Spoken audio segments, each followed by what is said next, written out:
Breaking news చూస్తున్నాం. విశాఖపట్నంకి సంబంధించిన యువతికి గాయత్రి అనుమానాస్పద మృతి చెందింది.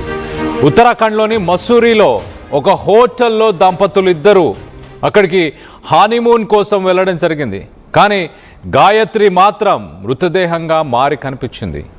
అనుమానాస్పద మృతిగా కేసుని నమోదు చేశారు పోలీసులు. రాత్రి 11:30 సమయానికి ఇద్దరు ఒక హోమ్ స్టేలో ఇద్దరు దంపతులు చెక్ ఇన్ అయ్యారు.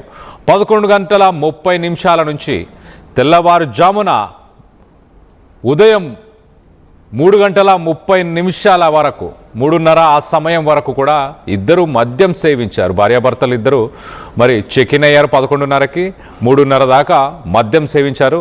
దాని తర్వాత ఇద్దరు నిద్రపోయారు. కానీ కట్ చేస్తే భర్త నిద్ర లేచిన తర్వాత చూస్తే భార్య శవమై తేలింది. భార్యను చూసి ఒక్కసారిగా షాక్కు గురయ్యాడు.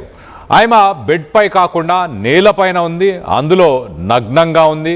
తను మూత్రం మడుగులో గాయత్రి ఉంది. గాయత్రి ముక్కు నుంచి రక్తం రావడం, అంటే రక్తపు అలాగే మూత్రపు మడుగులో గాయత్రి వివస్త్రురాలై ఒక్కసారిగా కనిపించడంతో భర్త షాక్కు గురయ్యారు. బెడ్షీట్ పైన కూడా కొన్ని రక్తపు మరకలు ఉన్నాయంట. ప్రస్తుతానికి పోస్ట్ మార్టం రిపోర్ట్ కోసం కుటుంబ సభ్యులు ఎదురు చూస్తున్నారు. వీళ్ళిద్దరికి పెళ్ళై ఒక 7 నెలలు మాత్రమే అవుతుంది. గత సంవత్సరం నవంబర్లో గాయత్రి అలాగే శ్రీచరణ్ వీరిద్దరికి పెళ్ళైంది. ఇద్దరు సాఫ్ట్వేర్ ఎంప్లాయీస్. ఒకరు గురుగ్రామ్లో సాఫ్ట్వేర్ ఎంప్లాయీగా పనిచేస్తున్నారు, మరొకరు పూణేలో సాఫ్ట్వేర్ ఎంప్లాయీగా పనిచేస్తున్నారు. ఇద్దరు కలిసి గురుగ్రామ్కే షిఫ్ట్ అయిన తర్వాత ఒక హనీమూన్ ట్రిప్ని ప్లాన్ చేసుకున్నారు. పెళ్ళైన తర్వాత హనీమూన్ ట్రిప్కి వెళ్ళడం కుదరలేదు. సుమారు ఒక 7 నెలల తర్వాత హనీమూన్ ట్రిప్కి మరి ఉత్తరాఖండ్లోని ఈ మసూరికి వెళ్ళారు. మసూరిలో ఒక హోమ్ స్టేని బుక్ చేసుకున్నారు. హోమ్ స్టే అంటే సాధారణంగా ఒక ఫ్యామిలీ మెంబర్స్ ఉంటారు, వాళ్ళకి ఎక్స్ట్రా గదులు ఉంటే దాన్ని రెంట్కి ఇస్తారు. అలాంటి ఒక హోమ్ స్టేలో వీళ్ళు హనీమూన్కి శ్రీచరణ్ అలాగే గాయత్రి అక్కడికి వెళ్ళడం జరిగింది. వీళ్ళిద్దరూ వెళ్ళారు. రాత్రి 11:30 ఆ సమయానికి అక్కడికి చేరుకున్నారు, చెక్ ఇన్ అయ్యారు. దాని తర్వాత ఉదయం తెల్లవారుజామున 3:30 ఆ సమయం దాకా ఇద్దరు మద్యం సేవించారు. అప్పటిదాకా మరి అంత బాగానే ఉంది అంటూ భర్త చెప్తున్నాడు. కానీ ఉదయానికి చూస్తే భార్య అసలు వివస్త్రురాలై ఉంది, నగ్నంగా ఉంది. మరో పక్కన రక్తము మూత్రపు మడుగులో నేలపైన ఉంది. బెడ్షీట్ పైన కూడా రక్తపు మరకలు ఉన్నాయి. ఏం జరిగిందో తెలియదు. ఉదయం లేచి చూసేసరికి నా భార్య చనిపోయింది అంటూ చెప్పుకొస్తున్నాడు భర్త శ్రీచరణ్. దీనికి సంబంధించి పోస్ట్ మార్టంకి ప్రస్తుతానికి పోలీసులు ఆ మృతదేహాన్ని పంపించారు. పోస్ట్ మార్టం రిపోర్ట్ కోసం కుటుంబ సభ్యులు కూడా వేచి చూస్తున్నట్టు తెలుస్తుంది. గాయత్రి స్వస్థలం విశాఖపట్నంలోని చినముషివాడ.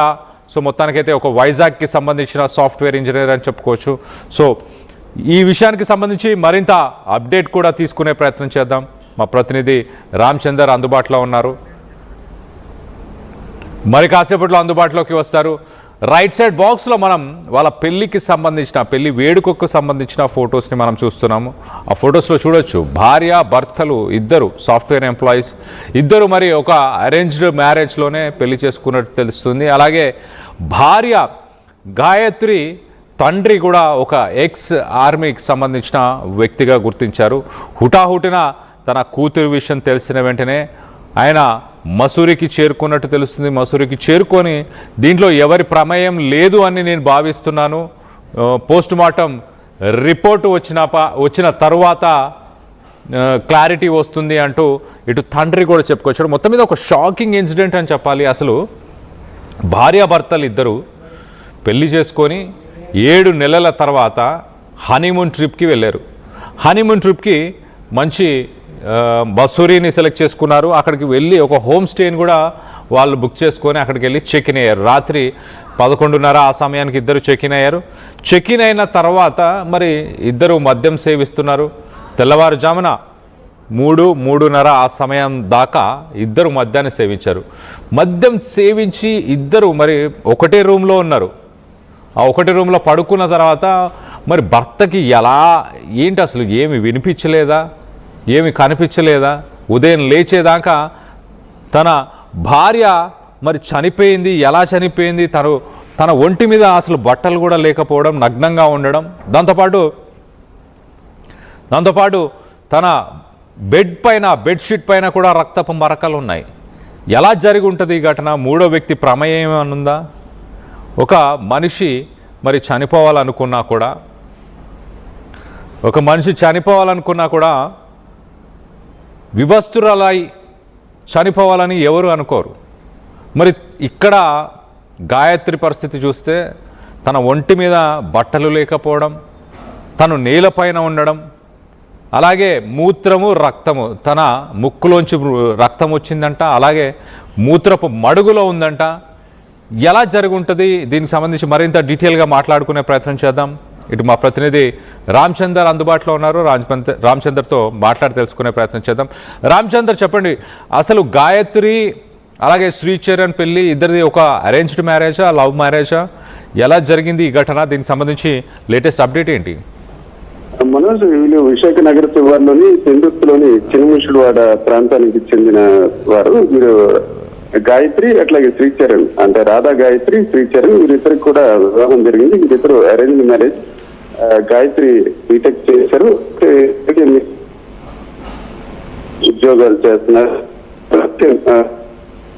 ఈమె గురుగ్రామంలో పనిచేస్తున్నారు. ఈ దశలో వీరిద్దరు కూడా హనీమూన్ ట్రిప్ మాదిరిగా వెళ్ళడం జరిగింది పుట్టినరోజు సందర్భంగా. అయితే మీరు ఇప్పుడు చెప్పినట్టు వాస్తవానికి ఆ ముందు రోజు రాత్రి వారిద్దరు డిన్నర్ చేశారు. Dinner right, thank you Ramachandar, thanks for the update. So మొత్తం మీద గాయత్రి అలాగే శ్రీచరణ్ వీరిద్దరు, గాయత్రి మరి గురుగ్రామ్లో పనిచేస్తున్న సమయంలో శ్రీచరణ్ పూణేలో వర్క్ చేస్తున్నాడు. వీళ్ళిద్దరూ గత నవంబర్లోనే పెళ్లి చేసుకోవడం జరిగింది. పెళ్లి తర్వాత మరి 7 నెలలు వీళ్ళు ఒక హనీమూన్కి వెళ్ళడానికి ప్లాన్ చేసుకున్నారు. మసూరికి వెళ్ళారు. మసూరికి వెళ్ళిన తర్వాత అక్కడ ఒక హోమ్ స్టేని బుక్ చేసుకొని అక్కడ హోమ్ స్టేలో ఉన్న తర్వాత మరి ఉదయం తెల్లవారుజామున 3-3:30 ఆ సమయం దాకా కూడా మద్యాన్ని సేవించారు. మద్యాన్ని సేవించిన తర్వాత పడుకున్నాడు. భర్త అదే రూమ్లో ఉన్నాడు. భార్య చనిపోయింది. ఎలా చనిపోయి ఉంటుంది? మరో పక్కన భార్య రక్తపు మడుగులో ఉంది. ఉదయానికే లేచి తన భార్య రక్తపు మడుగులో చనిపోయి ఉంది. ఎలా జరిగిందో నాకు తెలియదు అంటూ శ్రీచరణ్ చెప్తున్నాడు. సో మొత్తం మీద దీనికి సంబంధించి స్థానికంగా ఉన్న పోలీసులు కేసును నమోదు చేశారు. కేసును నమోదు చేసి ప్రస్తుతానికి గాయత్రి మృతదేహాన్ని పోస్ట్ మార్టంకి పంపించినట్టు తెలుస్తుంది. పోస్ట్ మార్టం రిపోర్ట్ వచ్చిన తర్వాత దీనికి సంబంధించి పూర్తి వివరాలు వచ్చే అవకాశం ఉంది. మరోపక్క దీనికి తండ్రి ఒక రిటైర్డ్ ఆర్మీ వ్యక్తి పరుపుడి సుధాకర్, ఆయన ఇమీడియట్గా ఉత్తరాఖండ్కి బయలుదేరి ఎప్పుడైతే తన కూతురు గురించి విన్నాడో అక్కడికి వెళ్ళాడు. వెళ్ళిన తర్వాత ఈ విషయంలో ఎవరి ప్రమేయం లేదని నేను భావిస్తున్నానంటూ తండ్రి కూడా చెప్పుకొచ్చే ప్రయత్నం చేశాడు. ఒక్కసారి డెహ్రాడూన్కి సంబంధించిన కరోనేషన్ హాస్పిటల్లో స్థానికంగా ఉన్న పోలీసులు కరోనేషన్ హాస్పిటల్కి ప్రస్తుతానికి గాయత్రి మృతదేహాన్ని తరలించారు. మరి పోస్ట్ మార్టం రిపోర్ట్ వచ్చిన తర్వాత ఏంటి, తను చనిపోవడానికి గల కారణాలు ఏంటి అనేది తెలిసే అవకాశం ఉంటుంది అంటూ